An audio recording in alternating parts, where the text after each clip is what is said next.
I didn't just masturbate in the study room. I masturbated everywhere. Okay. It's been a while since I've dragged this corpse out of the ditch and scrutinized its body, huh? I've wanted to make a video about every season of Community for a while at this point, but you know, I haven't actually watched Community in a while, so I had to watch the whole series for this video.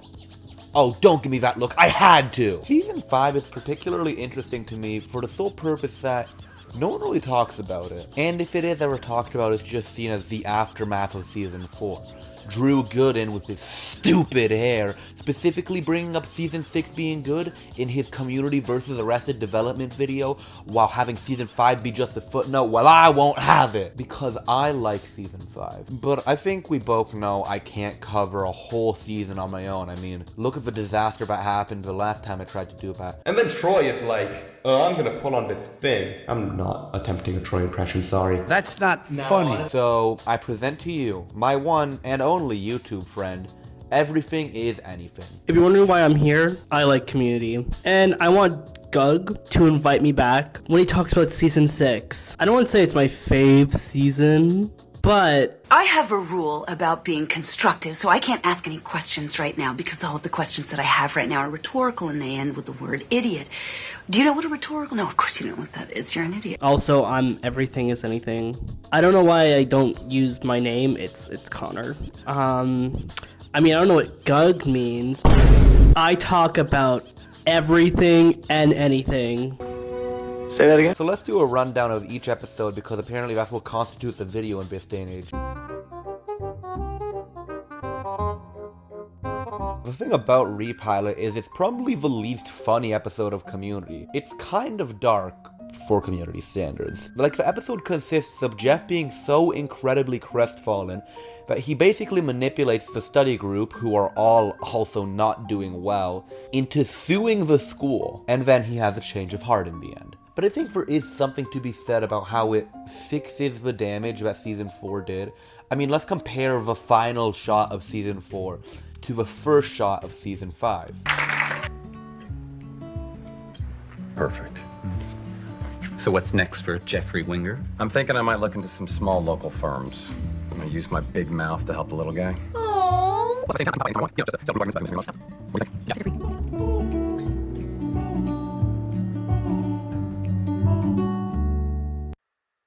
I am the system. I consume humanity. There is no escape. Objection!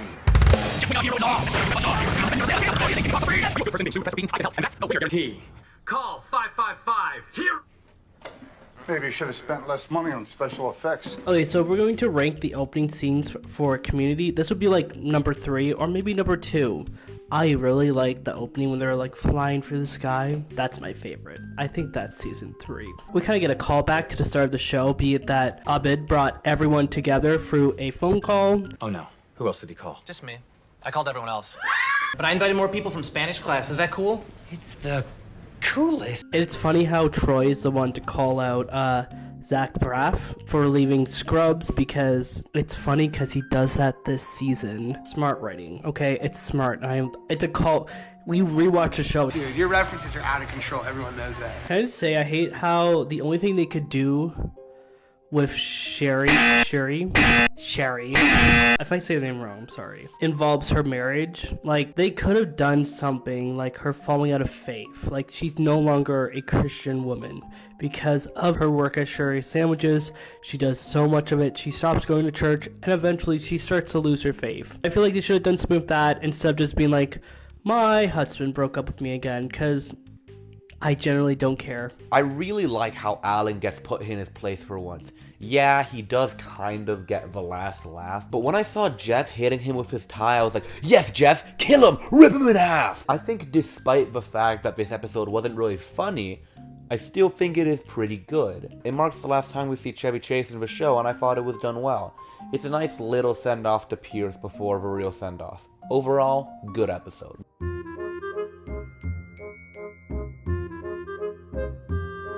I find that the Jeff plot flows very well from thing to thing. It's sort of like how Family Guy episodes will start and you think it's about one thing and then the entire episode pivots. Except when Community does it, I don't dislike it. Okay, so Abbott enrolled in a class where they're talking about the actor Nicolas Cage, which drives him basically crazy. Do you know what, you know how it's like, oh, he went down a rabbit hole to get that information. Abed went down a mole hole. And have you seen a mole hole? Moles are big. They make big holes. So he went down a giant hole to find out, get everything about Nicolas Cage in your head, which I personally think isn't good for your mental health, and it shows. The Jeff plot moves as follows. First, teaching is lame because he can't get away with the stuff he could as a student. Then he meets Kid Named Teacher who shows him how to be a teacher but not do any work.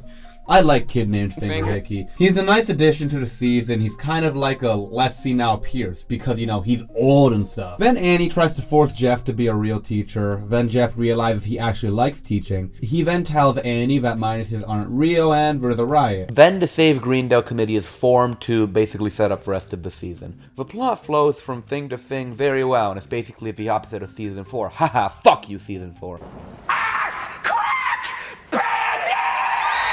This is the first spoof, parody, homage, whatever you want to call it, of season 5. Something about Community, I don't really watch that much media, so whenever you're doing a parody, 9 times out of 10, I haven't really watched the source material. Like, off the top of my head, I think the only parody they've done where I've actually seen the source material is the Star Wars parody. No, Shawshank Redemption doesn't get a mention because it was made by these half. But even though I usually don't get 70% of these references, I can still appreciate the episode because it stands on its own 2 feet. Not much more to say about this episode. It was really funny and everyone's role was really good.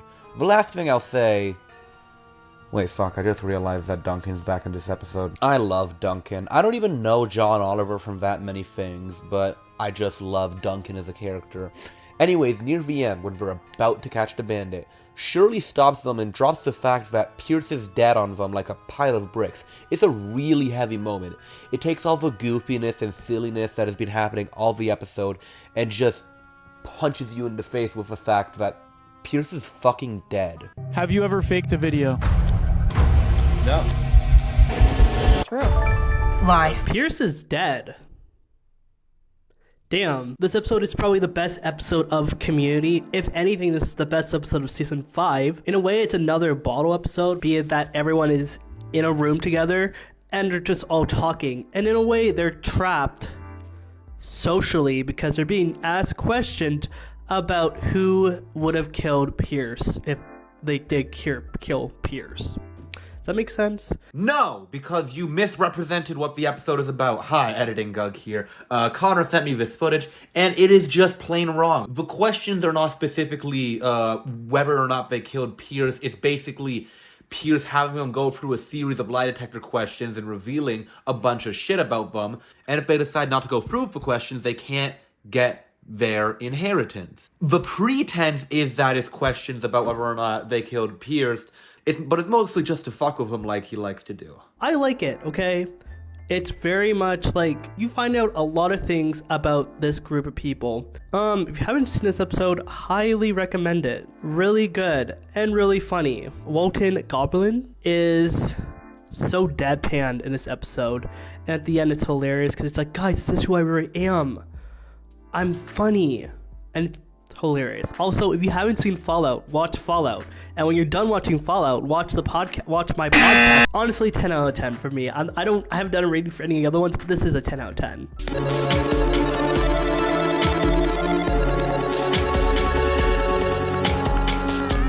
This is a good episode, just straight up. We finally figured out a way to make paintball cool again. Oh yeah? Well, how about the concept of paintball? Instead, it's not paintball because that's overdone, and still making it work.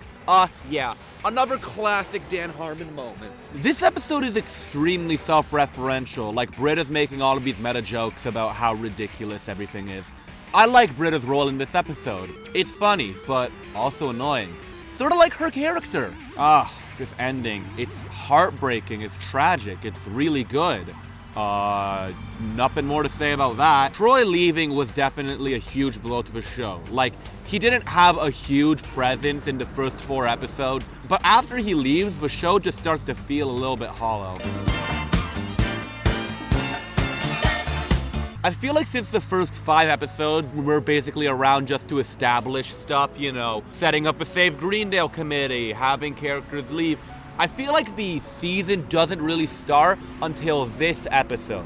And it's a pretty good episode. I like the corkboard subplot. It's pretty much your average IT support request. Like, this streaming service, which shall remain nameless, had some problems with her mobile app, so I texted IT about it, and they were like, okay, yeah, we'll help you out, dude. And after 3 months of very slow back and forth messaging, I got a free month of subscription, and the problem was still happening. Thank you, Sam Reich. The bear down for midterms is really funny, like, holy cow. Fly on the wall is an expression, but if I were to pitch fly on the wall for midterms, you might ask, what do you mean? And the Abed subplot's also funny. I find it funny how Britta had her own revenge against Abed because she made him sad. And the whole thing with Abed is they're basically parodying the one time season 4 decided to give Abed a girlfriend and never bring her back. Oh, they brought her back. There's really not much more for you to say. It's just a good episode. Finger. I laid finger. Hey, kid named Finger. I like half of this episode. Basically, what happens is that Britta Filter runs into an old friend of hers when she was an anarchist, and from there she kind of has a spiral, and Duncan is there trying to low-key get with her.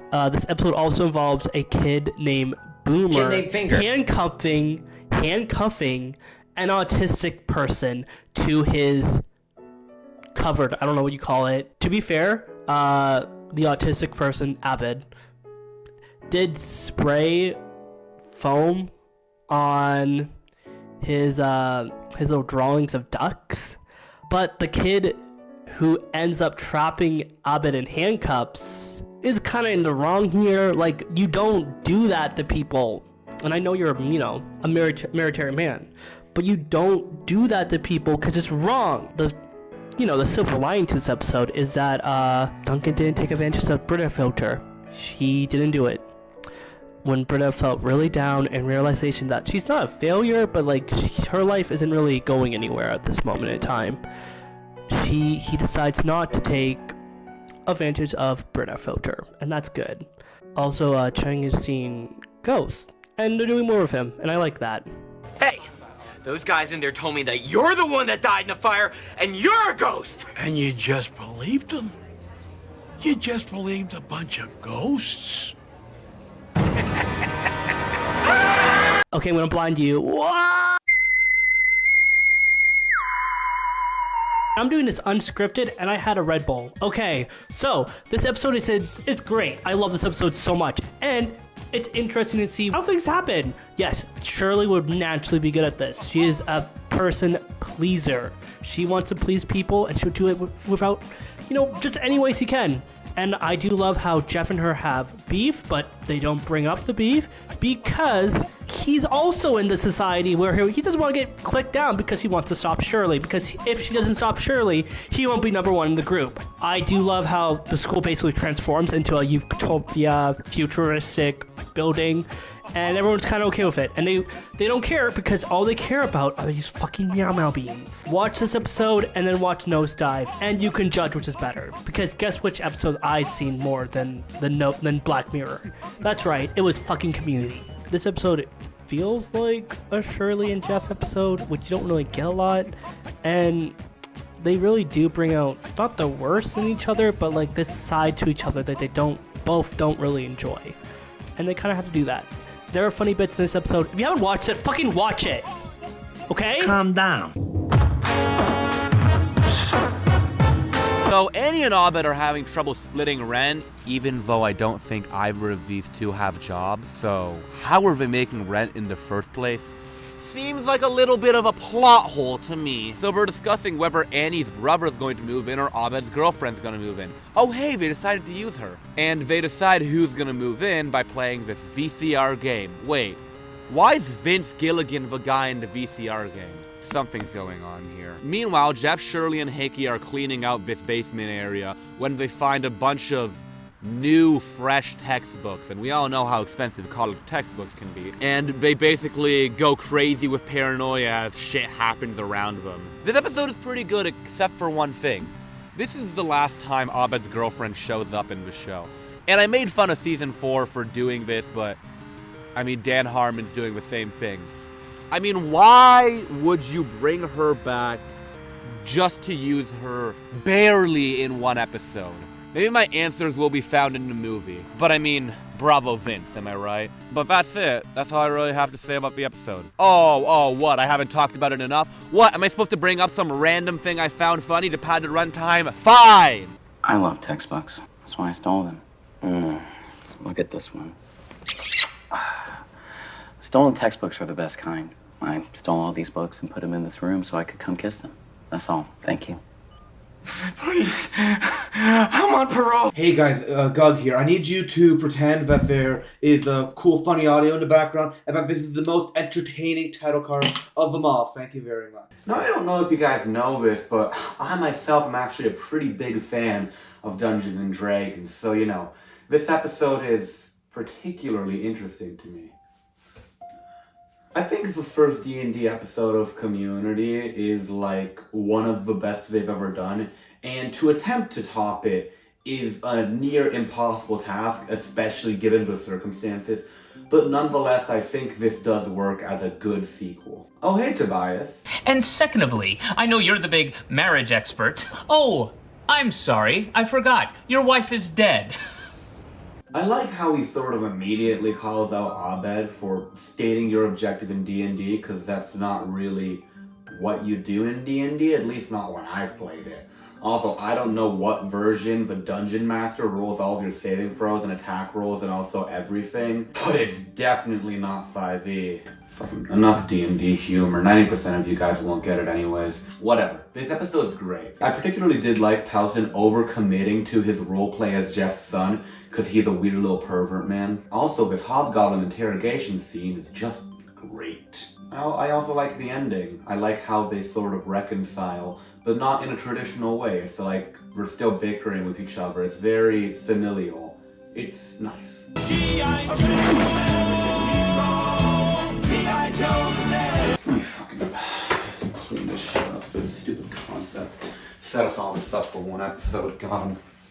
No, I'm done making excuses for you, Season 5. You bring back Dan Harmon, give me all these promises of fixing the show, and instead you present us with this. I remember watching this episode when I was, I want to say 13, and being like, well, it's not live action, so it must be good. This episode isn't bad. It's certainly better than 70% of Season 4, but it's still not good. First things first, the homage seems forced. It sort of reminds me how in the puppet episode, the dean just randomly says puppet therapy, and then, we're puppets now. Hey, we found a good reason to use puppets, because he said puppet therapy. So fucking stupid. You see, the reason they're cartoons because they're in the G.I. Joe world, because Joe is unconscious in his brain, and he doesn't want to grow up, and he wants to stay a kid forever. And also, I'll say it, I feel like we're trying to do Abed's Unforgettable Christmas, but with Jeff. That's like the only other episode that's mostly not live action aside from the deplorable. And they mentioned that episode in this one as well. Remember that Christmas when I... Yes! Oh, I get it. We're nodding to it. We're trying to be meta. We're being like, hey, we know what we're doing, haha. And you know, now that I realize that, I guess my only response would be, fuck you! You fucking dick! There's many reasons why this episode doesn't work. First and foremost, full animation is extremely difficult to do, especially when that's not what your show is structured around. We're specifically trying to replicate old 80s and 90s style cartoons, and there's multiple shots where the characters just look gross and like they're melting.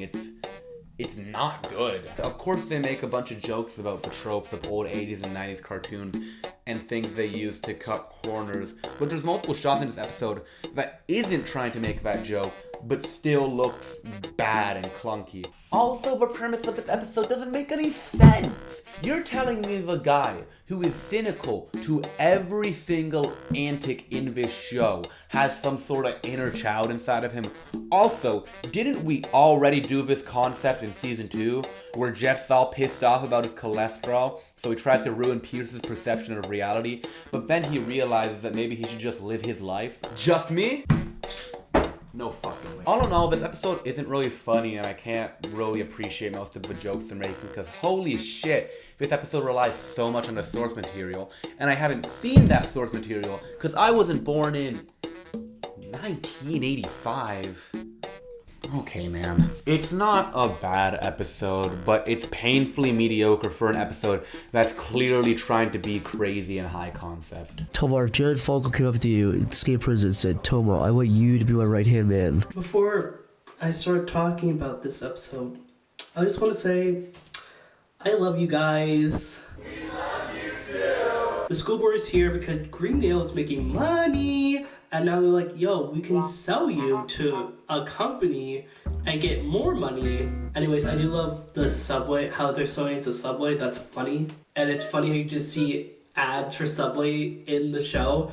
And it's not like, in a way, Subway is the bad guy, but they're not the bad guy because Subway is just buying the school. The school board is the bad guy for selling the school to Subway. Subway is not the bad guy, so that's why they can just show ads of Subway, because Subway's neutral. Because they're selling it to a company, they're just like, what are we gonna do? I don't know. Blah blah blah. They're kind of freaking out. I didn't want to explain this, but you didn't mention it. But basically, they found a secret treasure chest in Dean's office that led them on a map to this guy named Borcher who founded the school and all of this gold. Ah! You know what? Let's end this season off with a bang. Fuck! This episode is so mediocre, it's really not worth talking about. The plot is as follows. They find the secret treasure. They get locked inside of this room with Professor Psychotic. They're able to get out of the room because Jeff feels feelings or something. And then they make it back upstairs to stop Subway from buying the school. That's it. That's the plot. There's nothing that stands out in this episode at all. We had a good thing, you stupid son of a bitch. We had Jeff, we had Abed, we had everything a showrunner needed. You could have shut your mouth, made a bunch of episodes about the Save Greendale Committee, and made the show as good as you ever needed. But no, you just had to blow it up. You, with your Borchard and your school board guys. You just had to be the man. If you had done your job and wrote your show, we all would have been fine right now. Criminals, Wall Street, taking the pot. So season 5 of Community is great. I do feel like it is the kind of season that people kind of just look over, but it has some good gems. The episode with Pierce is fucking dead. Great episode. Really good. The Floor is Lava. Wonderful episode. Really good idea. And they brought paintball back differently. It has high points and low points. The low points are like sitting on a bed without a bed frame. The high points are really high though. Even with the not so great episodes, we get amazing episodes like the Repilot and Corporate Policy, Polyamory, and the new characters are great. Although not as great as Pidget, I'm not saying her name right. Insert a robot clip of her saying that actress's name because I can't say it. Paget Brewster. And Gug, if you're having difficulty, Google Community Season 6 and find the wonderful lady that is Patrick Gucci. And insert image of her here or put it in the background and I'm just like kind of looking at her like, huh. But yeah, Hickey's a great character. Honestly, good season. I'm giving it a nice 7 out of 10. Yeah, please invite me. You know what? Gug, thanks for having me here. Please invite me back for season 6. And season 1. Oh, and season 2. And you should bring me back for season 3. You know what? Maybe do a whole redo of season 4. Just have me back. My turn. I think I finally understand the public perception of season 5. Why does this always happen when I try to make a hot take video about a community season? The video about season 4 was supposed to be about how it's not that bad and people hate on it for no reason, but it's actually kind of good. But writing a full analytical script about a season of a TV show really makes you understand the flaws. Season 5 is trying to do too much. Dan Harmon is trying to go back to his old season 3 wackiness, but it doesn't work anymore because so much of the cast has left and the dynamics have changed so much. They're trying to use side characters effectively, but Abed's girlfriend only shows up for barely 1 episode. I like the character of Buzz Hickey. Hell, I'll like Jonathan Banks in any role. Any role. Wait. I ain't moving for no Nick. But he's used effectively in maybe 3 episodes of the show. Compare this to Frankie and Elroy from season 6. And it's to the point that I know I like Buzz as a character more than Elroy, but Elroy is used so much more often and so much more effectively that I have more enjoyment in total for him. It's sort of like heat intensity versus heat quantity. We're getting thermodynamic on this video here. And Duncan, he's like one of my favorite characters ever. Any scene you put him in ever is going to be funny. But there were times this season where I forgot that they even brought him back. It makes sense why no one talks about season 5. It's cause it's the most boring to talk about. Season 1 had more of a sitcom vibe, and you could sort of see the show transform into its modern day counterpart. Season 2 was just really consistent and solid. There was a 13 episode run where every episode was either amazing or perfect. Season 3 took a lot of big swings and hit most of them. And even when they missed, their failures were better than most of Season 5's successes. And that's not good! Season 4 is a crapshoot by community standards. There is very little to redeem it. And Season 6 had to narrow the scope of the show due to a reduced budget, and through that was able to bring the show back to its roots and make Community kind of good again. Why would anyone talk about Season 5? It's not interesting, it's just a good season in a show where the standards are to have a great season. I see that now. 7.3 out of 10.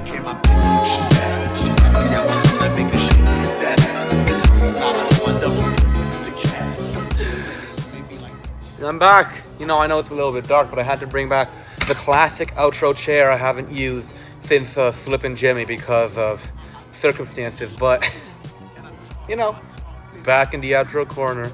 Good times as always. Yeah, this video took a while to make, but I think it turned out pretty good. I don't think it turned out amazing, but I think it turned out pretty nice. I hope you guys enjoyed it. I mean, if you got all the way here and didn't enjoy it, I mean, thanks for the watch time anyway. Also, before I forget, go check out Connor's channel in the description if you know, thought he was funny in this video. He made this video a lot more manageable. You know, split the workload on the season. I might have him back, I might not. We'll see. Yeah, not too much more to say. I mean, keep your eyes peeled for another video, maybe. Probably not. This might actually be my last video. Or maybe not. Just kidding. Okay, bye.